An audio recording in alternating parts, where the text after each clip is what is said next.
A I've told you millionaire 3 returned to times Little already. Birch You need after to clean your 7 room years, now. hoping just to see his son. But instead, he found the boy locked in a dark shed, curled up on straw, clutching a rotten carrot like it was a treasure. His ex-wife lied, her new husband sneered, and the neighbors kept their eyes low, their silence louder than words.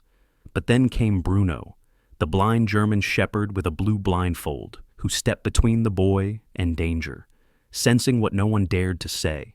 That day, father and dog stood together, and every lie What fell did like you dust. do? Because no child should be forgotten, and no love, You are always not even causing from a trouble. blind dog, ever goes unseen. Tell us where you're watching from. Subscribe to The Soul Pause for stories that stay with you.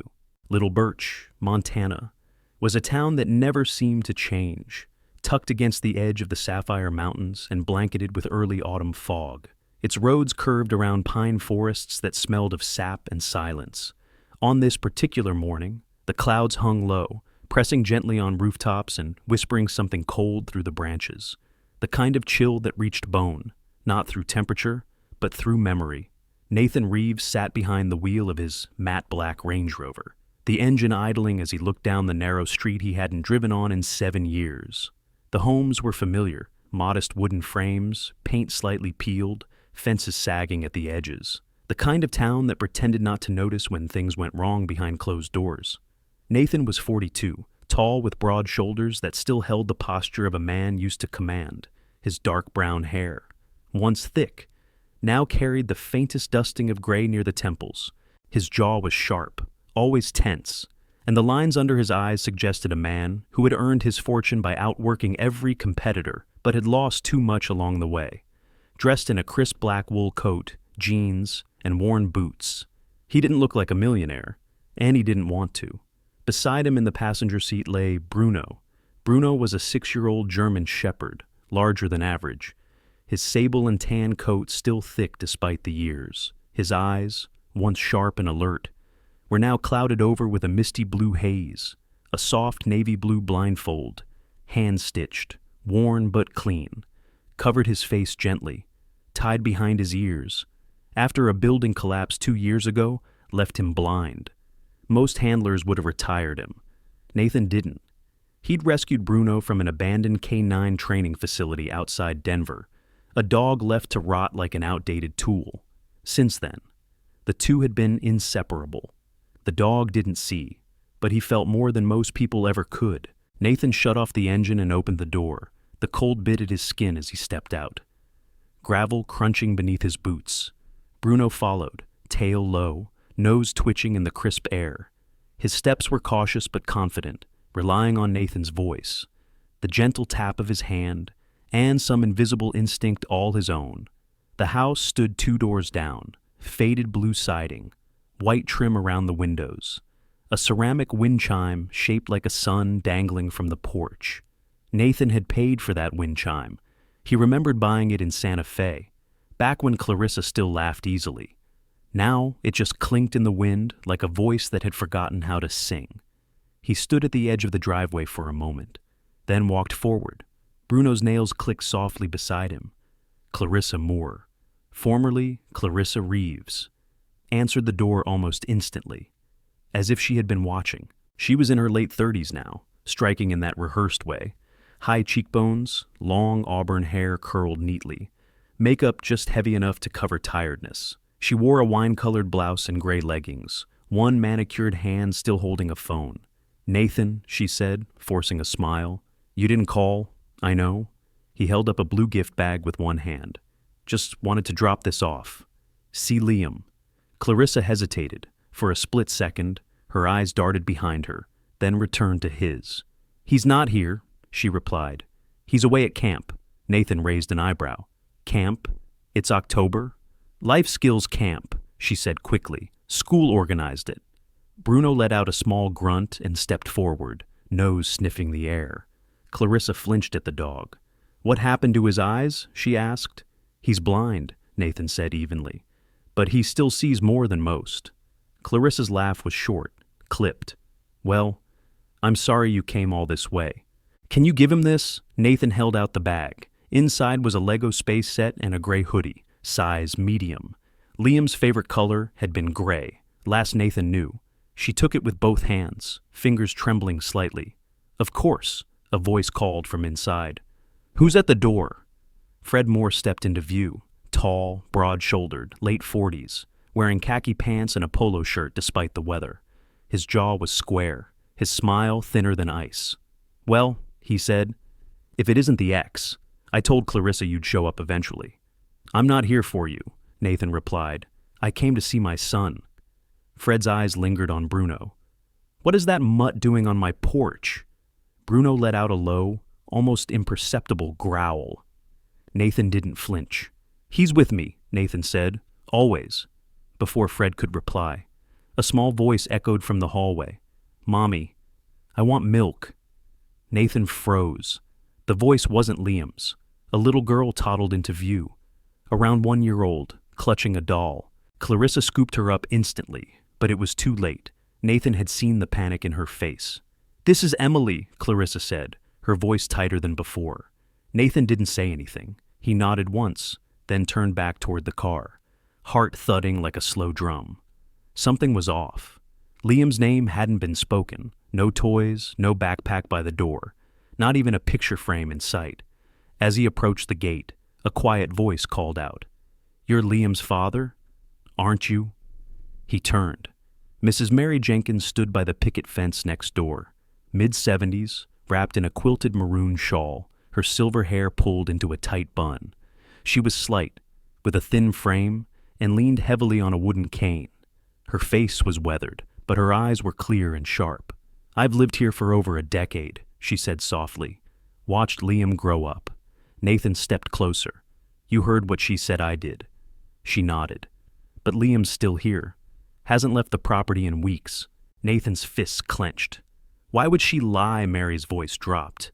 "Some things don't make sense until you see them yourself. If I were you, I'd check the shed." The shed. She pointed with her cane to the back of the Moore property, where a rusting tool shed sagged near the tree line. "That place has been padlocked since July. But I hear noises sometimes, low sounds, like someone trying not to be heard." Bruno suddenly lifted his head. Ears twitched. His nose turned toward the shed. Nathan's gut twisted. The chill in the air no longer felt like memory. It felt like warning. He looked at Mary. "Thank you." She reached out and touched his hand gently. "I've lived long enough to know when a child needs saving. Be careful, Mr. Reeves. In towns like this, people learn to keep their mouths shut." Nathan nodded once, then turned back toward the shed. Bruno moved beside him. Slow, deliberate steps, nose low to the ground. The blue blindfold rippled slightly in the breeze, like a flag pointing toward the truth. And the truth was close.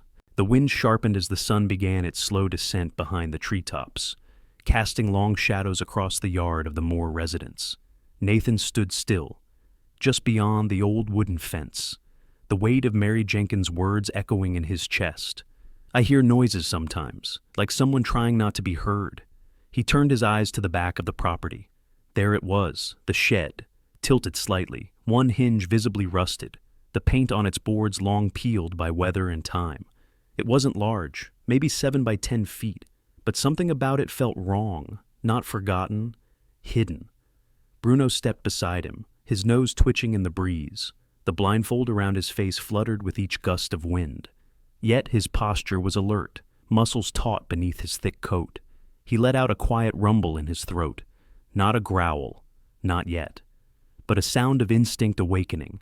Nathan placed a hand on the dog's back and gave a soft command. "Stay close." The two crossed the back alley and moved along the overgrown path that led to the rear of the Moore property. Dry weeds scratched against Nathan's jeans. He crouched near the shed door, brushing away cobwebs and brittle leaves that had collected near the lock. The padlock was old, iron and rusted, but not broken, and recently used. There were fresh scratches where a key had turned. Nathan tried the handle. It didn't budge. He stood and examined the hinges, quietly. He reached into his coat and pulled out a multi-tool. He had carried it for years, a habit left over from camping trips long past, with a boy who used to believe his father was a superhero. He worked fast but quietly, slipping the flat edge under the rusted screw and twisting. The first hinge gave with a soft pop. The second creaked louder. Bruno let out another low rumble. Then Nathan heard it. A sound so faint it could have been the wind. But it wasn't. A small, choked breath. Then a tiny cough. His chest tightened. He pushed the door open slowly. The hinges groaned like something ancient waking up. Inside, the air was damp, stale with rotten urine. Light poured in behind Nathan, cutting through the gloom. Dust motes swirled in the beam. And in the far corner, something moved. Liam. The boy sat curled into himself. A tangle of knees and elbows. Arms wrapped tightly around a small shape. Something orange and broken. A carrot, wilted and bruised, half gnawed. He wore a thin, short-sleeved t-shirt with a faded print of dinosaurs. It was torn at the collar. His jeans were caked with dirt and too short for his legs, which had grown long and bony. One sock was missing. He didn't look up right away. Nathan stepped inside, his boots sinking into the damp straw on the floor. "Liam," he said, voice cracking.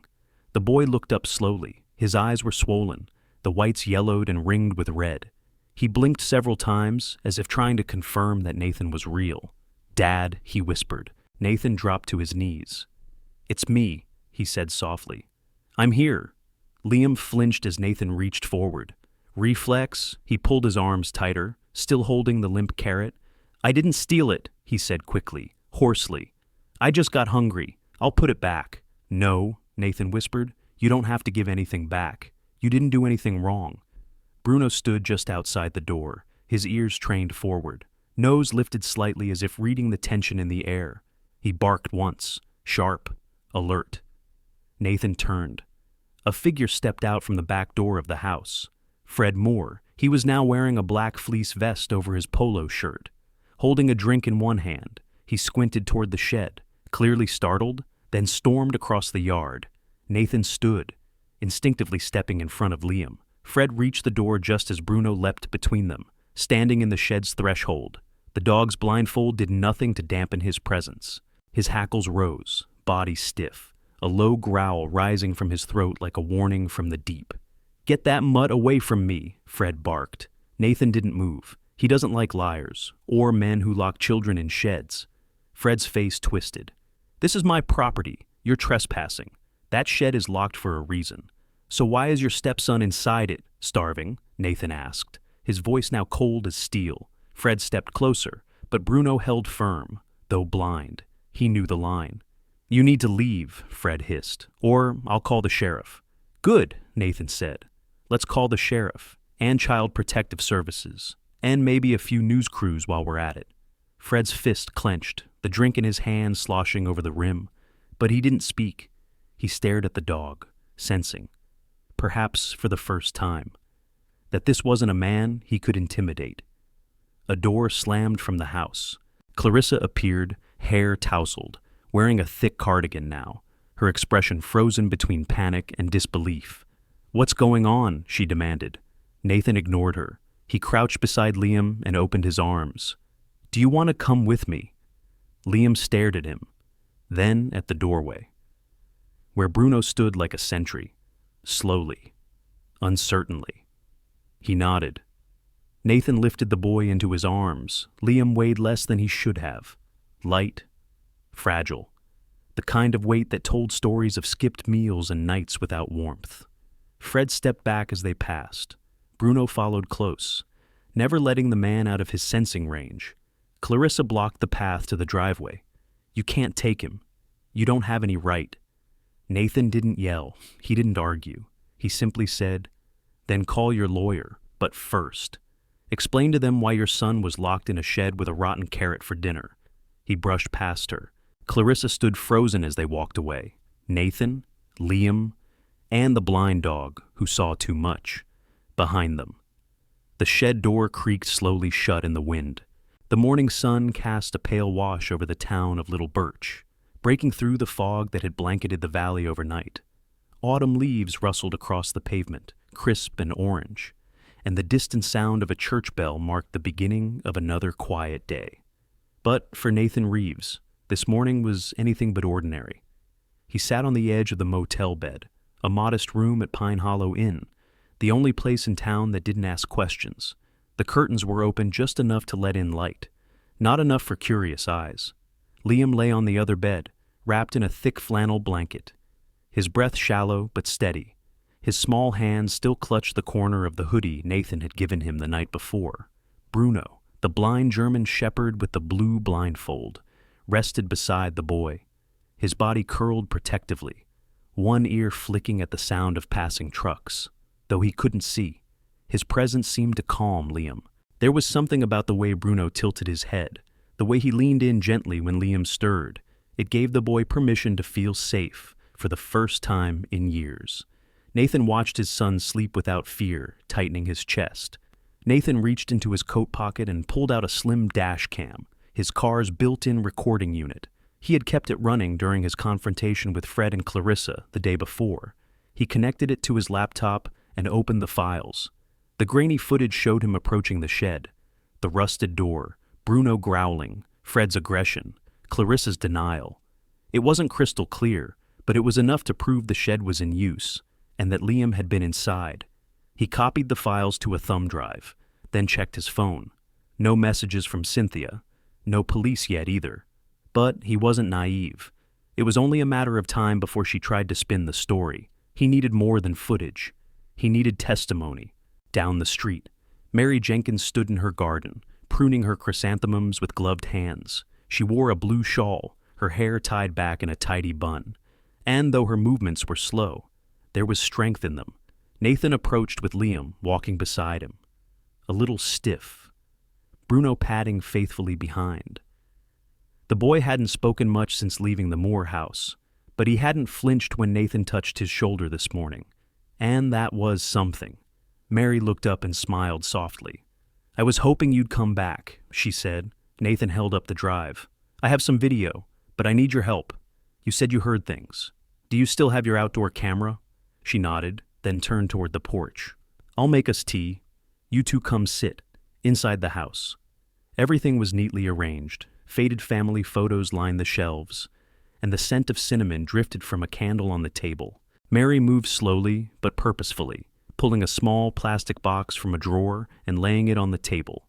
Inside were memory cards, neatly labeled with dates.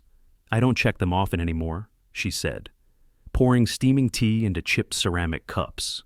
"But last week, I heard something awful, so I made a habit again." She handed him 2 cards. "Start with these." Nathan pocketed them and thanked her. Liam, meanwhile, sat on the porch steps with Bruno resting his head on the boy's lap. Mary watched through the screen door, eyes glistening. "He looks better already," she whispered. "He hasn't smiled yet," Nathan said. "Give it time, back at the motel." Nathan loaded the memory cards and scanned through the clips. On one from 5 days ago. The camera pointed toward the Moore backyard, grainy but steady. In the distance, the shed door opened. Fred stepped out, dragging something. Liam. The boy's legs barely moved as he was yanked through the dirt. Fred shoved him back in, yelled something inaudible, and slammed the door shut. Nathan paused the clip and let out a long breath. It wasn't just neglect. It was abuse. He opened a new folder and labeled it Custody Evidence, Phase 1. He spent the afternoon reaching out. First, he called Kendra Ellis, Liam's former second-grade teacher. She was in her early 30s, round-faced with dark curls, warm voice, and a quiet empathy honed from years of working with neglected children.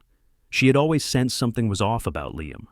"I remember he came in with bruises once," she said. "I asked, but Clarissa said he fell off a bike. Thing is, Liam didn't own a bike." Nathan asked if she'd be willing to write a statement. "I'll do more than that," Kendra replied. "I kept a notebook of things I noticed. I'll fax it to you."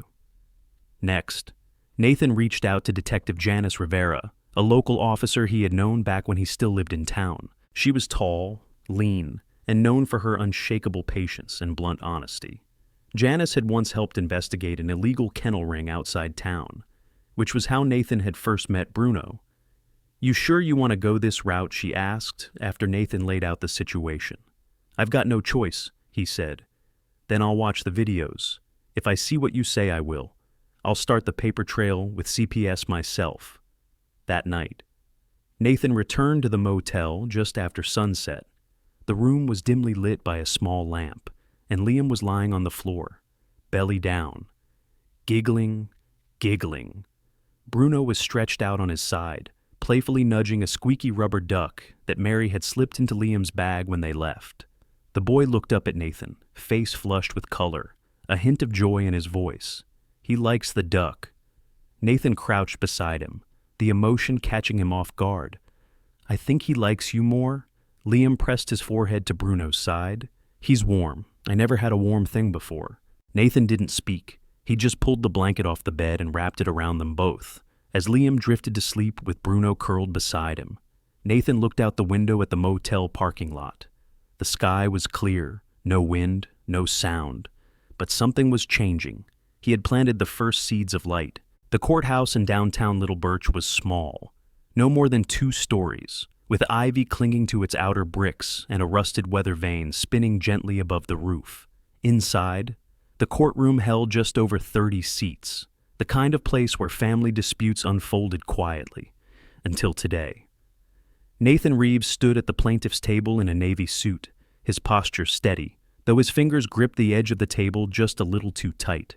Seated beside him was his son, Liam, 9 years old, frail in frame, dressed in a clean gray hoodie 2 sizes too big.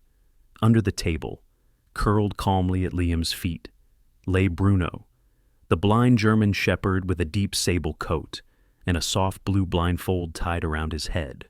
Though Bruno couldn't see, he never shifted his focus away from Liam, resting his head gently across the boy's worn sneakers, as if sensing every flicker of fear in him. On the other side of the room sat Clarissa and Fred Moore. Clarissa's auburn hair was curled neatly, her makeup heavier than usual, but her lips trembled. Fred, dressed sharply in a slate-gray blazer and checkered tie, wore the face of a man convinced he could bluff his way through anything. He never once looked at Liam, the judge, Honorable Joan Kessler, a woman in her early 60s with short silver hair and a lined face carved from decades of custody cases, called the room to order. The first to speak was Nathan's attorney, a court-appointed representative named Martin Doyle, a lean, quiet man in his 50s with wire-rimmed glasses and an unassuming voice. But when he stood, he moved with the gravity of someone who knew the importance of every word. Your Honor, he began, we present documented evidence of physical and emotional neglect, video footage, dated and time-stamped, showing the child locked in a backyard shed. We present a written letter in the child's own hand and witnesses who are prepared to testify to what they've heard, seen, and feared. Fred shifted in his seat. Clarissa looked down. The screen on the far wall flickered to life. A grainy clip played, Liam being pulled across a yard by the wrist, dust clouding the camera's edge, the shed door swinging open, Fred's silhouette blocking the light, and then shutting the boy inside. Whispers broke across the courtroom. Clarissa began to cry quietly, a tissue clenched in her hand. When the judge asked if the child wished to speak, Martin gave Liam a nod. Liam rose slowly. Bruno, sensing the movement, lifted his head but didn't move. The boy stepped forward, no more than 3 steps from his chair, then stopped. His voice was thin but steady. I want to live with the parent who didn't leave me in the dark. For a second. No one moved. Even Judge Kessler leaned back, her pen lowering to the table. Clarissa sobbed audibly now. Fred tried to speak, tried to claim the video was out of context, but the room was too quiet, too still, to believe it. Bruno lay back down as Liam returned to his seat and placed a small hand on the dog's shoulder. The court clerk noted the boy's words. The judge looked at each face in the room before making her statement. This court finds sufficient evidence to conclude that continued custody with Ms. Clarissa Moore poses a risk to the emotional and physical well-being of the child. Mr. Nathan Reeves is hereby granted sole custody until further review. This hearing is adjourned. The gavel echoed like a closing door, sharp, final, clear.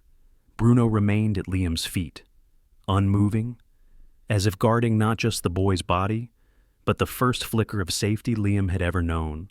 The house sat quietly at the edge of Missoula, Montana, nestled at the foot of a low hill where wildflowers grew freely and deer wandered down in the early hours of morning. It wasn't grand, not by Nathan Reeves's standards, but it was enough. A single-story cottage with pale yellow siding, a rust-colored tin roof, and a wide porch that overlooked the fields. There was no gate, no security cameras, no marble kitchen island, but what it did have was silence and space to grow things. Nathan stood barefoot in the backyard, the soles of his feet cool against the moist earth. He wore jeans rolled at the ankle and a light flannel shirt, sleeves pushed up. He looked younger now, his beard neatly trimmed, the hard edges in his face softened by weeks of sleep and something rarer, peace, just a few feet away. Liam was crouched in the garden bed, a small trowel in his hand. He was 10 today, taller, still lean, but his cheeks held color now, and his eyes had started to meet the world instead of avoiding it. His hoodie sleeves were rolled past his elbows, and his fingers were smudged with dirt. He hummed softly under his breath as he tucked small lettuce sprouts into the soil.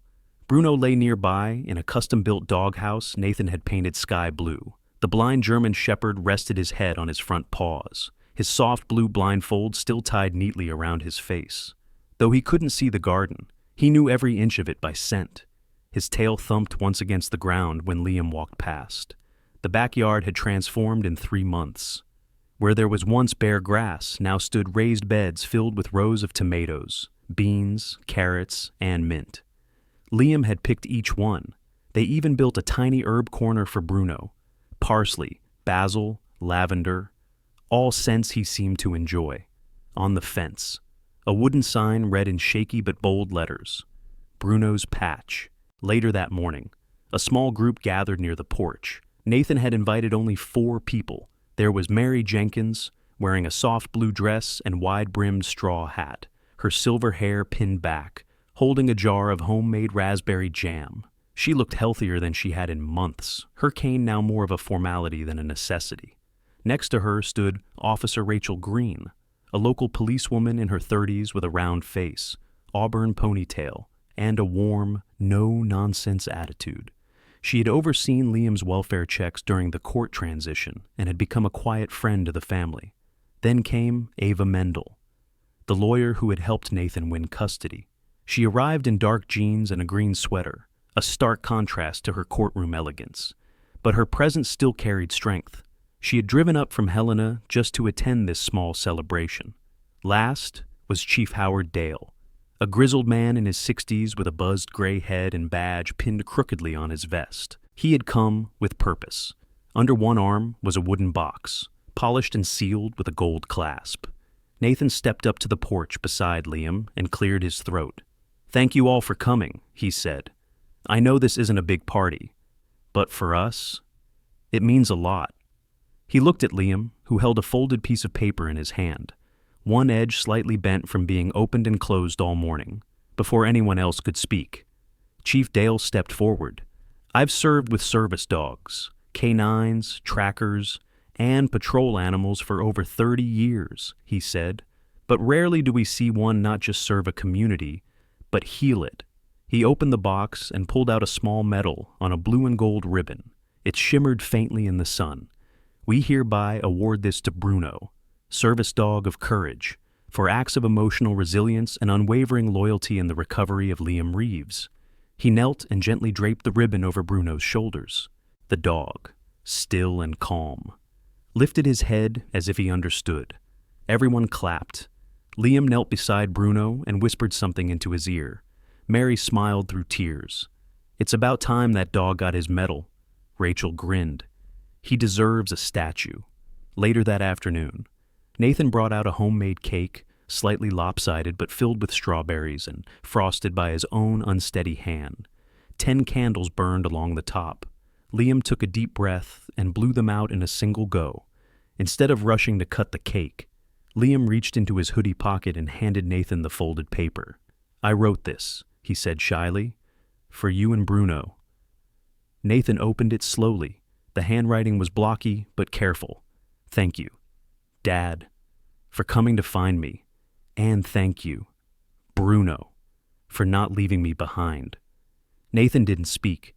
His throat caught on something he couldn't name. He pulled Liam close and kissed the top of his head. Bruno rose and leaned against Nathan's leg.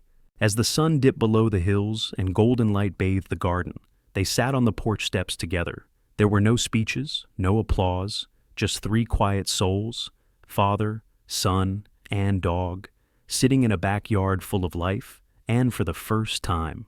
Liam didn't look behind him. Sometimes. Miracles don't arrive with thunder or flashing lights. Sometimes. They come in the form of a tired father who chooses to return, a boy who dares to hope again, a blind dog who never stops believing in the warmth of love, and a quiet backyard where healing begins one seed at a time. This story reminds us that God doesn't always move in grand displays. He often works through simple acts of courage, silent loyalty, and the hearts that refuse to give up. The garden Liam planted wasn't just about vegetables. It was about planting trust, love, and faith after years of darkness.